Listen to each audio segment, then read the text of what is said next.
Terry Crosbie, a local resident from around Church Street, North King Street area. Been born down here, been living down here all my life. And as we look across North King Street now, there are 5 lanes of traffic with two bicycle lanes. And back then, the streetscape was completely different. There were 2 lanes of traffic going up and down from Stony Batter, Manor Street to Broughton Street. And in fact, some parts of the road were so tight that 2 trucks were passing each other. They'd have to pass each other slowly to get by safely. It was definitely one of the fiercest battle zones during Easter week. The volunteers, the positions they chose, barricades they built, everywhere in that area. No matter what way the British were going to turn, they were going to run into more volunteers. Like, even might be 1 or 2 volunteers, but it'd be enough to stop them in their tracks. They had nearly every side road covered, and like I've always said before, every position had support and fire from another position. They just made it into a massive kill zone for the British Army.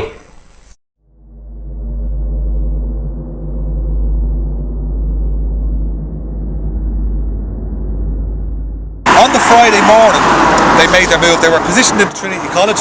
Their commander was Lieutenant Colonel Taylor. They were given orders to take North King Street.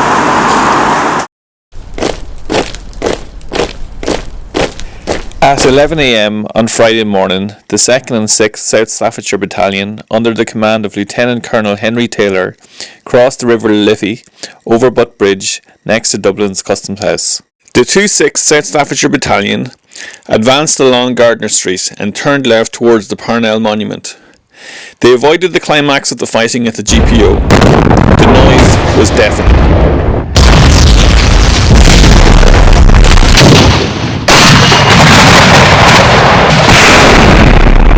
What happened here on Friday the 28th of April 1916 was possibly the worst street fight that was endured by the British Army up to that time, and possibly for a long time afterwards.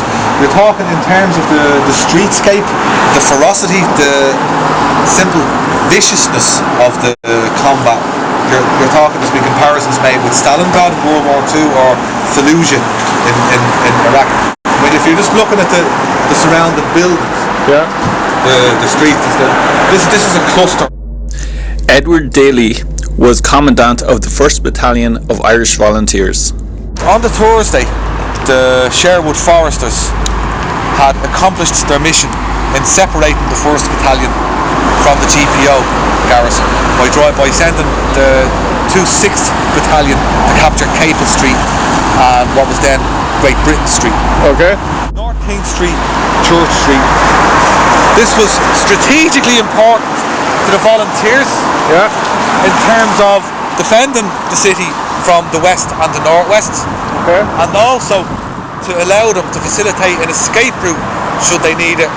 If they could keep open this route, if they were overwhelmed in the city, it would provide them with an escape route out towards Phibsborough, Finglas, and out to Commandant Ash's 5th Battalion, who would have been fighting in the surrounding countryside.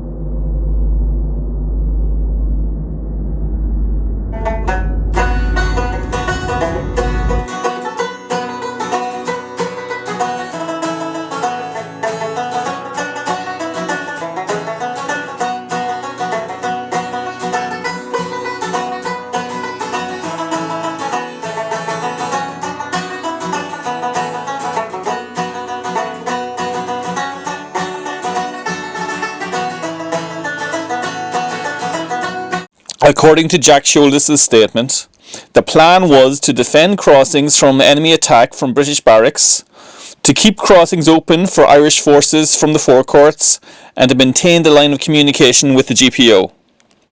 On the Friday, Dublin had been sealed off. The escape route had been barred. North King Street was the final piece of the puzzle as far as general law was concerned.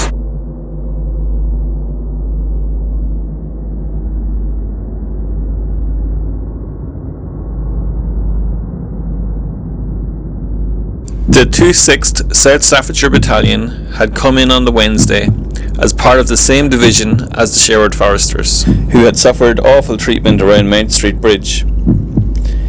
They had seen what had happened to them. A lot of them had been stationed in the same area.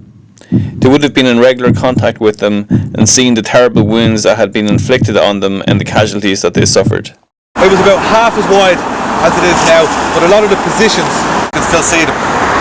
What the South Staffordshires did initially was they took Bolton Street Technical College as their headquarters. The college was packed to the brim with civilians who'd been seeking shelter from the escalating carnage that had been going on around. You have to bear in mind, this is only about 5 or 6 minutes walk from what was then Sackville Street. A lot of the shots would have missed their targets there, they would have landed around here. You had the Linen Hall Barracks, it was just over in this direction here, you know, a couple of 100 yards. That had been set on fire on the Wednesday. But there were so many chemicals inside it, there were so many flammable materials that the place, it was a furnace, it was an inferno. And on the Friday you still had, you know, you had smoke everywhere. Okay. So you had gunfire going off everywhere. You had a real sort of a, you know, a sense of desolation.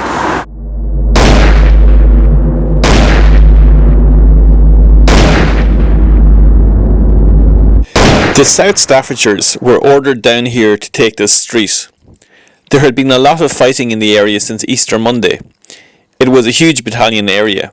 Commandant Daly had his work cut out with the manpower he had available to him on Easter Monday. Over the next few days, volunteers began to filter into the area. But up until the Friday, it hadn't really escalated in this area. No. In terms of what was to come.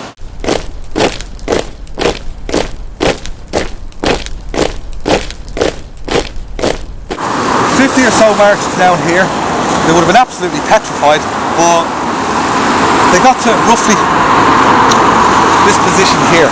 Okay. And that's when it kicked off.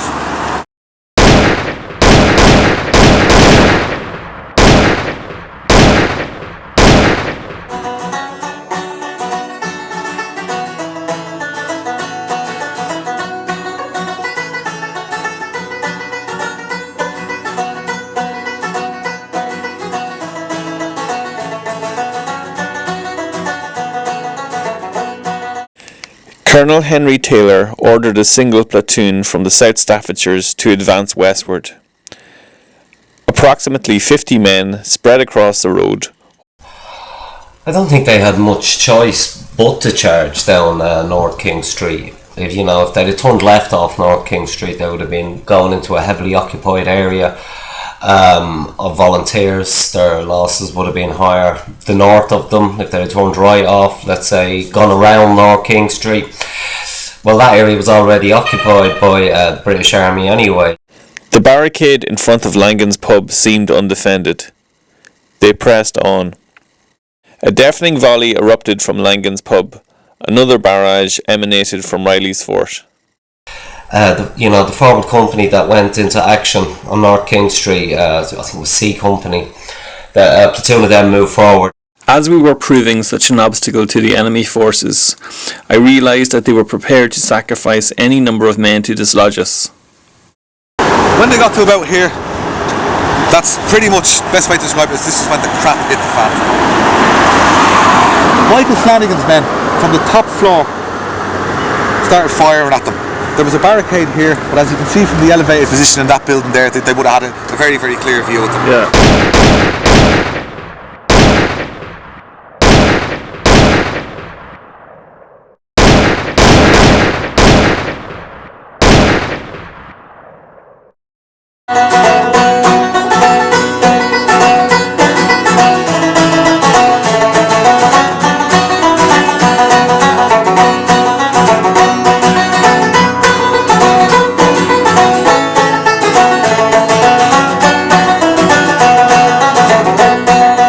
So you have Langan's pub opening up. You've also got the top floors of Riley's, which was Michael Flanagan, Maurice Collinsworth there. You've also got one of the Shelders brothers who's up on the Mall Tower off just down by Beresford Street. So, but their job, the 2-6 job, was to link up with the 2-5 Staffordshires that were coming up from Smithfields. That was their job. They had to link up with the 2-5th, so straight down North King Street was their only option. Riley's fort was Riley's pub. It was the epicentre of the fighting on Friday night and Saturday morning. On the ground floor, Lieutenant Jack Shouldes was positioned. Maurice Collins was on the side. Michael Flanagan and his brother Patrick Flanagan occupied the top floor. You see the way the windows are in the building? You've got the 6 upper floor windows there pointing in this direction, but you've also got 9 at the side, where if you think of that from a tactical perspective, any volunteers in those windows have a clear view. You know, they've got volunteer positions firing them from all directions. You've got Langans, which is where there's 2-6 they're attacking. Therefore, you've got Riley's, you've got the Malthouse Tower, you've got Monk's Bakery, you've also got Bridewell is getting involved at this point as well. These soldiers just can't get any further, so basically they forced their way through, like, I think it's alleyways. They were driven down along this main way here. There was nowhere else for them to go. They couldn't go back. The road was just under murderous fire. You know, they rushed down here. What you had down here was, before these buildings were put here, was a cluster of side streets, but more importantly you also had a distillery, which had a huge malthouse tower. Now, Jack Shouldes, the lieutenant who was in charge of Riley's fort, his brother Frank was a crack sniper. As soon as the South Staffordshires were corralled into these side streets, it brought them into hit the crosshairs of him and the men who were with him. It was just a warren of side streets.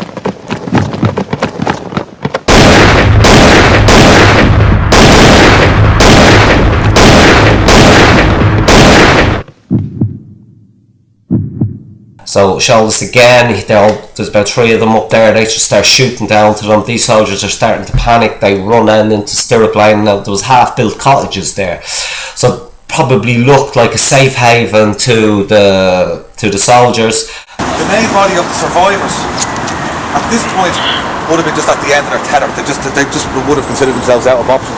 So what they did, these cottages here on the left hand side, they were half built during Easter week 1916, and this seemed like a pretty good place for them to go to try and seek some sort of temporary respite from what was happening. Unfortunately for them, they were occupied by volunteers.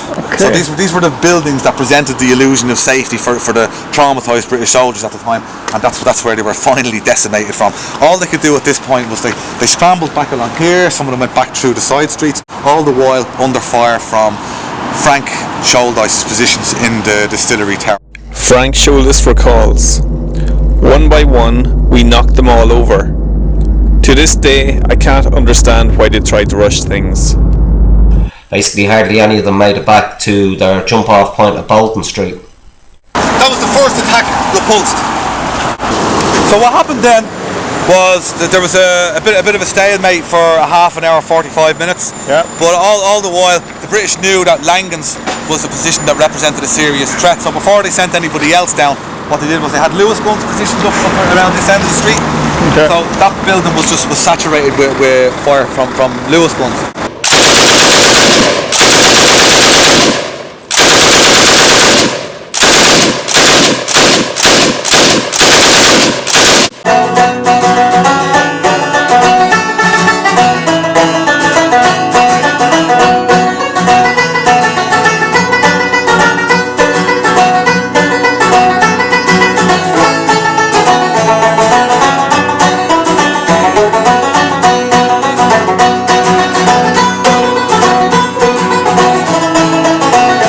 Figured, okay, the first attack got driven back, sent twice as many men. They sent 2 platoons down, 100 men, and the exact same thing happened. They got down to pretty much the same area and they were driven back. When they were coming down, they would have been absolutely terrified. They would have seen their own troops on the ground twisting, jerking, trying to pull themselves to safety. They would have been dead in front of them. What they would have saw was carnage. And the second attack was driven back, and at that point they realised what a threat Riley's fort represented to them. So the next move that the British made was, again, they got the Lewis guns employed and they completely pulverised that building.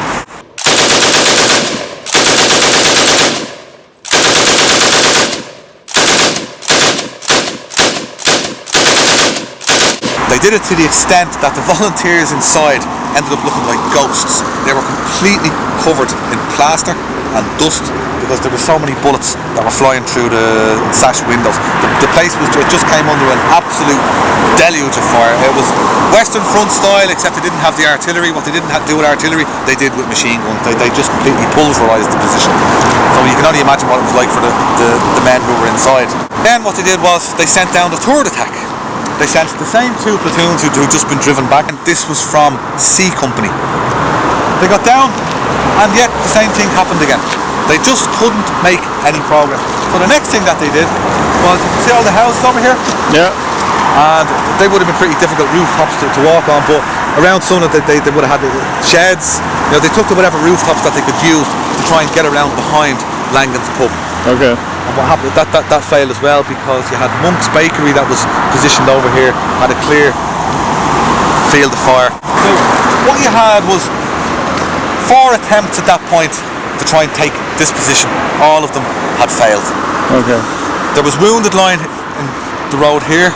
There was dead and wounded in the side streets. Very few of them got medical attention. There would have been a few over in the likes of Stable Lane there. They were taken across to Father Matthew Hall, but any of the wounded here were left untreated because to set foot anywhere, this was an unforgiving battlefield. So the 26th commanding officer, Lieutenant Colonel Taylor, he decided he would change tactics. He would actually use the rebel tactics. So he used an armoured car to ferry men in, and once they got into houses, they began tunnelling through the houses to try and get past the barricade so that they could overrun it and then attack the other positions. They had Daimler flatbed lorries, and what they did was they got boiler houses from the Guinness factory.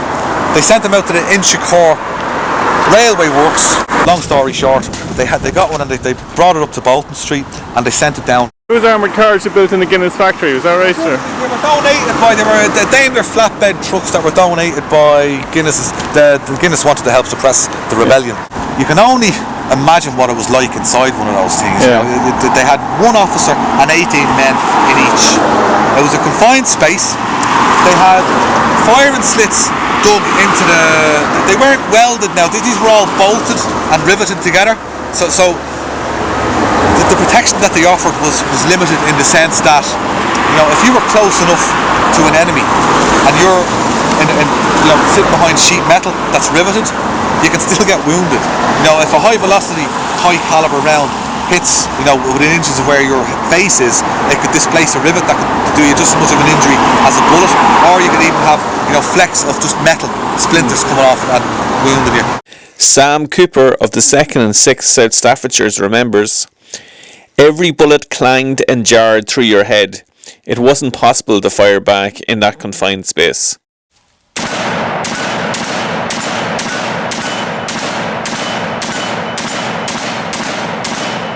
They had firing slits dug into the side of them, and bullets inevitably would have penetrated.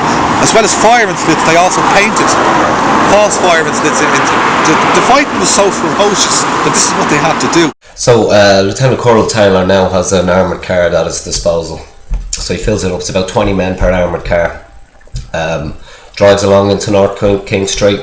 Basically pulls sideways, so where you have Langan's barricade to be like this thing will get as close as possibly it can sideways on the back door, back up to a doorway. The back doors of the armoured car will open. They sent the first truck down. He positioned the truck in such a way as to allow the doors to be swung open at the back to try and protect the troops who were going to jump out. Okay. The first soldier who jumped out was dead before his feet even touched the ground. This lodged the men who charged straight at Langan's pub.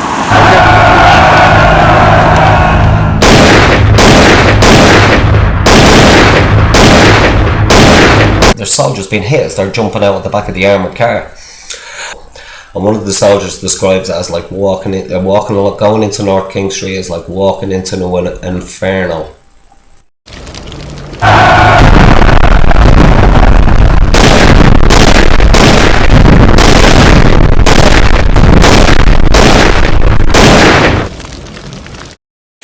During Friday, our stock of ammunition was running low, and we had to conserve the ammunition we held. But they were under a relentless attack here. You had guys running at the building, chucking hand grenades, These guys were throwing out their own homemade hand grenades, the canister bombs that they had. Across in Church Street in Father Matthew Hall, the building was starting to overflow with wounded, its floor awash with the blood of rebels and military.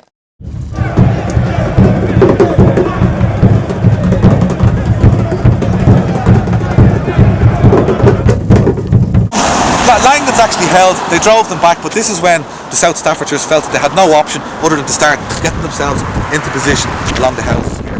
Infantry attacked down along the street, and roughly 20 or so peeled off, try and take the back streets there.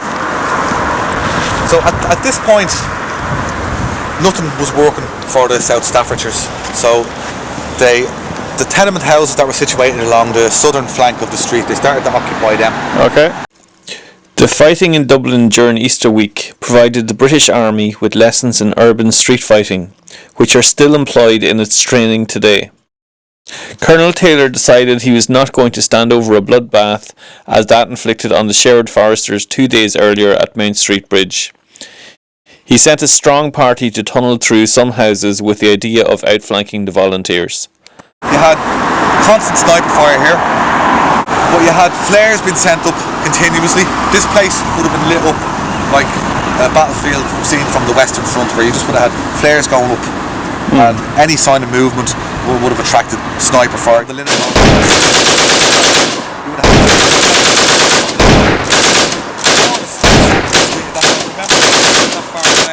you had flames from the Linen Hall barracks still. You would have had flickering flames come from the furnace that was Sackville Street at that time. Remember, it's not that far away.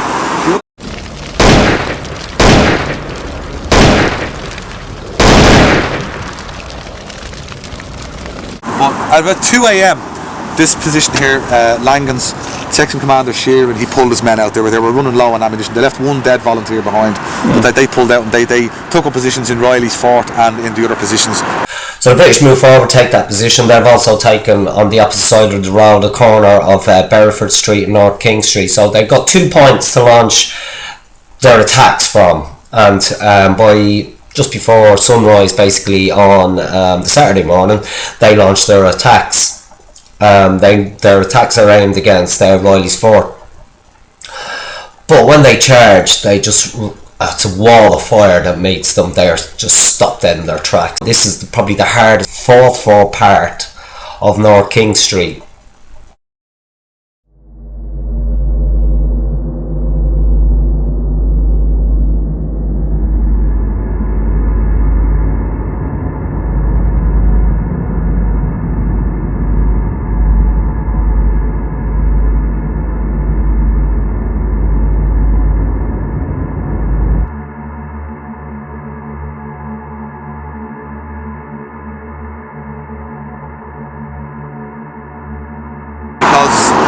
As bad as Friday afternoon, Friday evening was, it paled in significance to what was coming to South Staffordshires on Saturday morning. This is Lower Church Street, and this is Upper Church Street there, leading to Constitution Hill. So you can see why Daly wanted to take the high ground. And then that grey wall on the right hand side, that's the King's Inns there. That's where a lot of British sniping was coming from. This is the western section of North King Street. Right. Several barricades built along the length of Church Street there, and obviously it was heavily garrisoned by the volunteers. When the last attack had been launched from the eastern section, they were trying to link up their sister battalion, the 5th South Staffordshire Battalion. They came from this direction. They were positioned around Smithfield. Now, unfortunately for the Sherwood Foresters, the 2/7th Battalion, which had been decimated the previous day, 2 days previous, at Mount Street Bridge, they were under the command of Major Rayner at that point, and they were ordered to reinforce the attack. So between the 2/5th South Staffordshires and the 2/7th Sherwood Foresters, they attacked along this axis here. That's Smithfield Square down there, where that new looking building is. Opposite that is a pub called the Cobblestone. Yeah. And Red Cow Lane just sits next to that. They sent an armoured truck into Red Cow Lane to try and dislodge the rebels there, who were Gary Holohan he he wasn't officially in command, but he had more or less assumed command. They were the overall commander in there was Captain Nicholas Laffin. But there was a lot of fighting going on in this direction here, and again, similar to the eastern side of Church Street, you had a lot of war. Again, it's another warren of, you know, tightly packed streets, you know, small workshop type buildings, industrial type buildings, you know, perfect vantage points for snipers. Okay. So what happened when this attack was launched, the rebels who were in this area, you know, they were quite adept at fire and manoeuvre. They knew their positions intimately. They knew how to get from A to B. So they were shooting from windows.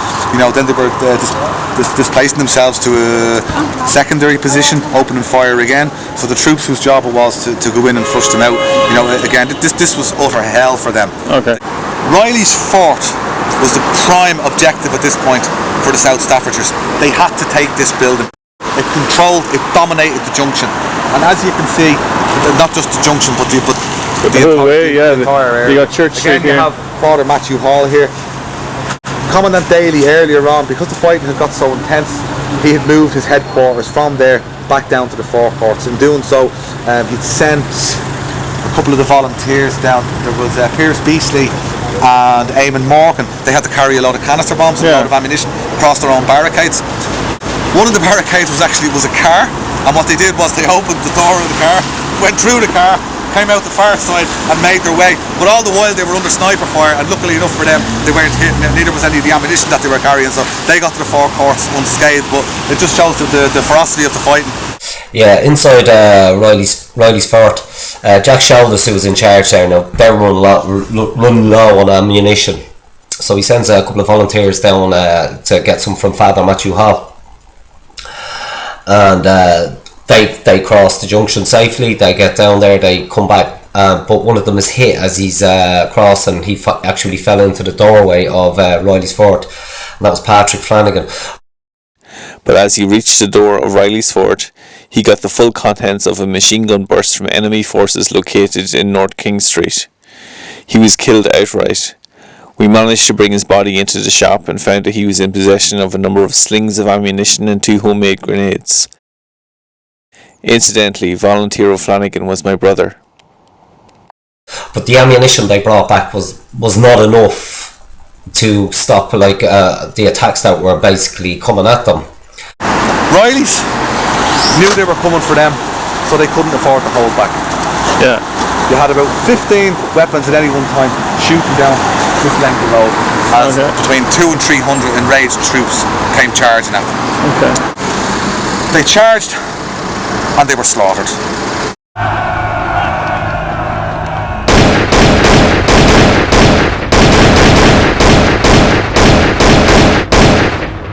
The volunteers and the Bridewell, they were waiting for this.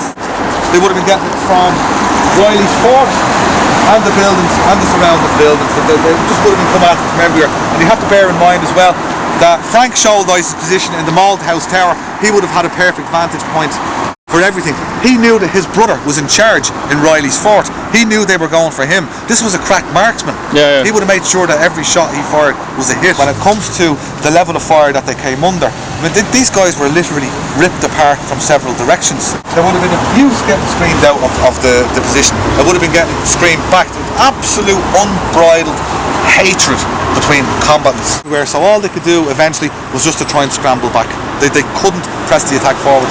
You would have had soldiers falling, they would have been dropping their rifles, their bayonets would have been, clattering off the ground, and again, they were coming under fire from these positions. As they came back and sought shelter, again, they came under fire, enfilading fire from the positions along the Bridewell. So at one point, Jack Shalders decides it's time to get out of there. Basically, he orders the evacuation. So what they do is they open up the front door of Riley's. So you can imagine all the British rifles would have trained their sights on the doorway, thinking that the volunteers were going to charge out of there. And then suddenly there was a shout of charge from inside. So the British probably opened up at this point on the doorway. But all the volunteers jumped out the side windows and legged it across down into Church Street. Charge!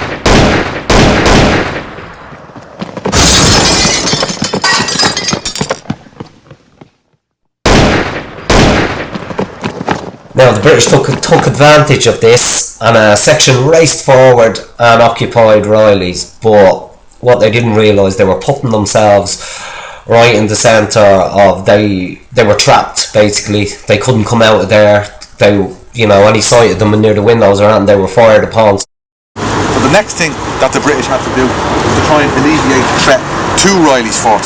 So what they did then was they launched another attack with the 5th Battalion from the western section. The only option that they had left was just to launch several all-out attacks. They attacked the barricade that was just on the southern side of this junction. This junction just became saturated with troops. This junction was just being fought over now, hammer and tongs.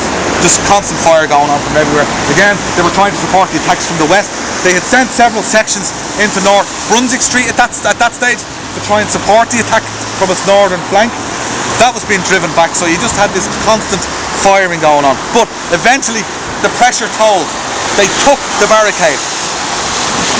Section peel off and race down Church Street, and they do force the volunteers there back as far as Mary Lane. Now they take the barricade outside of Father Matthew Hall, because the people, the wounded and everything that were in there, they could hear the British voices outside. But the rate of fire being fired at these soldiers stops the attack in its track. It falters. There was the forecourts. That's what they wanted. They now had, as far as the guys who were attacking down here, they had that junction there. This is where they were going to roll them up now. That's all they had to do. So they rushed on down here. They drove the rebels back until they got to where those traffic lights are there. Again, just beyond that you have the Bridewell roof. Thomas Smart, George Flanagan and the other volunteers that were on the roof, backed up by the volunteers in the forecourts and again the surrounding positions. The pendulum swung the opposite way again and they drove the British back. As they did, the volunteers came charging up the road. And then the volunteers that had been forced down as far as Mary Lane, they fix bayonets and recharge up and take the barricade and force them back up into the junction of North King Street.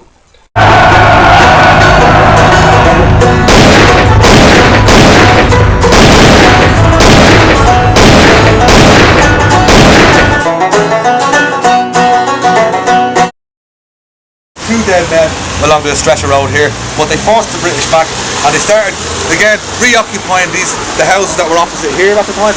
And that block of apartments just there, that was Moore's coach work. Where the hoardings are, just the far side of the Boyle Sports building there, that was called Clark's Dairy. On directly opposite you had Monk's Bakery. All these positions were occupied and forced, and they'd all been prepared.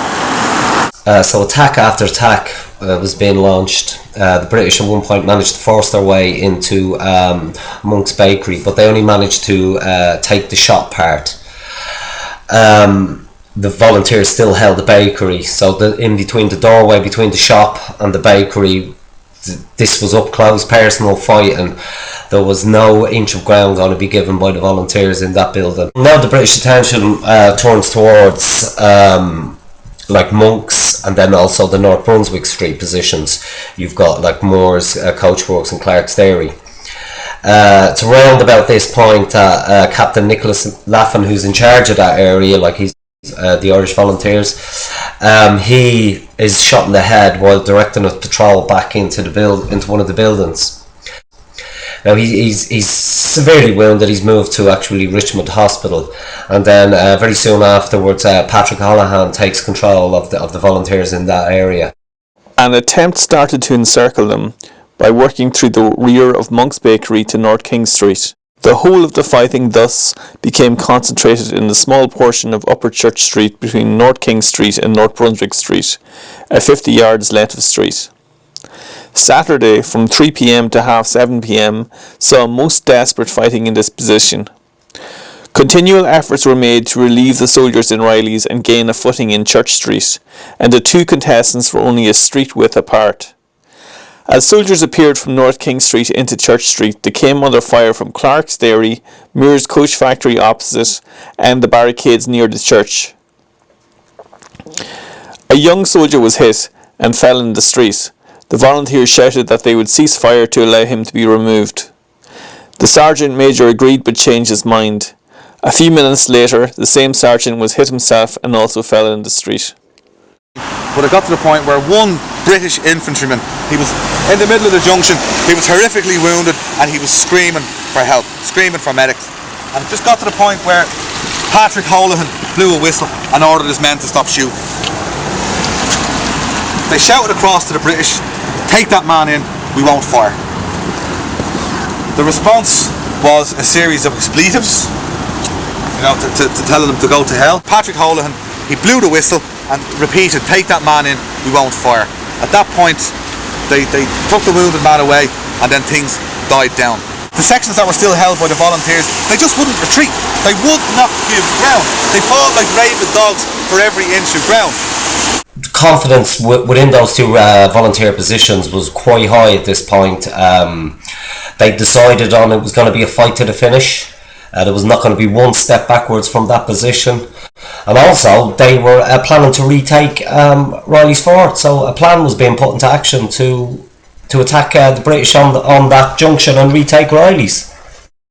At this stage, towards late afternoon, the Moore Street garrison had now surrendered. And late in the afternoon, Elizabeth O'Farrell had been dispatched down to the forecourts, where she met Commandant Daly outside the forecourts and explained to him that the garrison had surrendered. Because of what was happening up here, Daly couldn't get word through. Commandant Daly then sends word out to the outposts that he can't get in touch with North King Street, North Brunswick Street area. That they're surrendering basically. He sends orders across to the Bridewell. The men on the roof of the Bridewell refuse. They can see their comrades to the north are still heavily involved in battle. They are part of that battle. They are not going to leave. They're not going to desert their comrades. Another order is sent across to them. Eventually, Mark Wilson, who was in charge there, even he was unhappy about it. It must have been a bitter pill for these men to swallow. As they're getting off the roof, they see what is still going on around North Brunswick Street. Felt like they were deserting their comrades. Father Albert, one of the Capuchin fathers, had been on duty in the Richmond Hospital. On Saturday afternoon, he heard rumours of the surrender at the GPO. With Dr. Carroll and Dr. Miles, he proceeded to my outpost to confirm it. I told him I had heard nothing of it. By evening time, monks had been evacuated. The pressure that the British put on that position was too much. The volunteers pulled out, and they reinforced Moore's Coachworks and Clark's Dairy. Word was eventually brought to the North Brunswick Street positions of the surrender, but Patrick Holohan, the man in charge there, he dismissed them out of hand, saying he'd not received any such orders and that the fight would continue until he did. Father Augustine was greatly concerned about the safety of Matthew Hall. At 4 p.m. he sent a message to the British military commander by a volunteer Red Cross man in which he asked for an interview. So they appealed for a ceasefire so that they could sort out the wounded, they could move the wounded to the hospital. Colonel Taylor's answer was pretty much to tell them to go to hell. The messenger returned and said the reply was, "You are all rebels." He asked to see the officer in command. Lieutenant Colonel Taylor came. Then a volley struck the pavement. Colonel Taylor immediately covered the Red Cross man with his revolver. As a result of this incident, Father Augustine volunteered to go himself. Ceasefire was arranged until proper official notification could come with the commandant's handwriting to say that the garrison had been ordered to surrender, but they weren't able to get that there, so a ceasefire was organised. I agreed to a temporary truce for the removal of the wounded, provided the military at Broadstone ceased fire also. The conditions of the truce were ratified by Lieutenant Colonel Taylor and General Lowe's son. It was to last from 7:30 p.m. on Saturday until 10 a.m. Sunday morning. Eventually he did a ceasefire was brokered between him and Lieutenant Colonel Taylor. Now, agreed lines of demarcation had been set up, so basically what you have here is like you'll have one of them being volunteer Patrick Kelly. He's out patrolling the volunteer side of the agreed line, and you've got British soldiers patrolling their side of the agreed line. Now, 2 British officers did cross the line at one point during the night, and Patrick Kelly brought his rifle up. Loads of other rifles appeared out of the windows of monks and clerks, and volunteers came out of the streets in between those 2 positions, and these 2 soldiers quickly backed down. You better get the hell back over there, which is what they did. By 10 a.m. on the Sunday morning, the men on the North Brunswick Street positions have been given the surrender order. It seemed that all the troops who had to fight them, their great curiosity and possibly admiration, although they weren't going to say it at the time, wondering who the hell were these guys that kept us back like this, because this was a fight that was said by many officers and NCOs that it was far worse than anything that they'd experienced on the Western Front. 58 shattered but battle-hardened men began vacating the buildings they had occupied for almost a week to line up on Upper Church Street. Holohan spoke to the men. I know you would, like myself, prefer to be with our comrades who have already fallen in the fight. We too should rather die in this glorious struggle than submit to the enemy. The treatment you may expect in the future, you may judge from the past. So Patrick Holohan leads the 58 men out onto Upper Church Street. Lieutenant Colonel Taylor appears and is none happy at all with the situation. He actually screams at Holohan, "Where's the rest of your men?" Holohan replies, "They're here." And Taylor screamed more abuse at him, and was heard to say, "These bunch of men and boys have held my battalion up."